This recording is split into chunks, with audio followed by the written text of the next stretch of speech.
मुफ्ती शेख अदनान की एक TV programme में होने वाली गुफ्तगू की वीडियो सोशल मीडिया पर वायरल है, जिसमें सऊदी मुफ्ती ने तस्लीम किया है कि आइमाए अहले बैत अलैहिमुस्सलाम की अतात वाजिब है और जो ये अतात नहीं करता वो गुमराह है। प्रोग्राम के मेजबान ने जब मुफ्ती शेख अदनान की हैरान कुन गुफ्तगू सुनी तो बोखलाहट में कहा कि कहीं आप शिया तो नहीं हो गए। तफसील जानते हैं इस रिपोर्ट में। सऊदी अरब के मारूफ मुफ्ती शेख अदनान ने एक टीवी शो में इमाम हुसैन अलैहिस्सलाम से अकीदत और मोहब्बत का वाजगाफ इजहार किया। टॉक शो के मेजबान बुखला गए, लेकिन मुफ्ती शेख अदनान ने हक बयान करते हुए कहा, खुदा की कसम, जो कोई भी इमाम हुसैन अलैहिस्सलाम के कत्ल पर गमगीन न हो वो गुमराह और मुनाफिक है। जो कोई भी इमाम हुसैन अलैहिस्सलाम के कत्ल पर राजी हो वो फासिक और कतन काफिर है। वल्लाहि मन लम यहज़न अला मक़तल हुसैन फहुव मुनाफिक। अल्लाहु अकबर।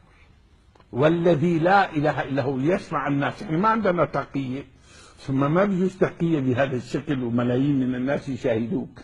من لا يحزن على الحسين مقتله فهو ضال، ومن رضي بمقتله فهو فاسق وقد يكون كافرا.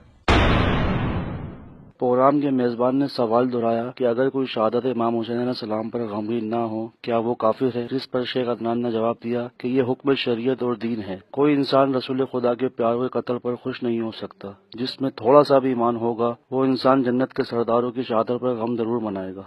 अइम्मतु शिया अल-इज़ाम اللي هم يقولون أئمتنا، نعم، ونحن نراهم والله أئمتنا ونرى وجوب اتباعهم. الله أكبر.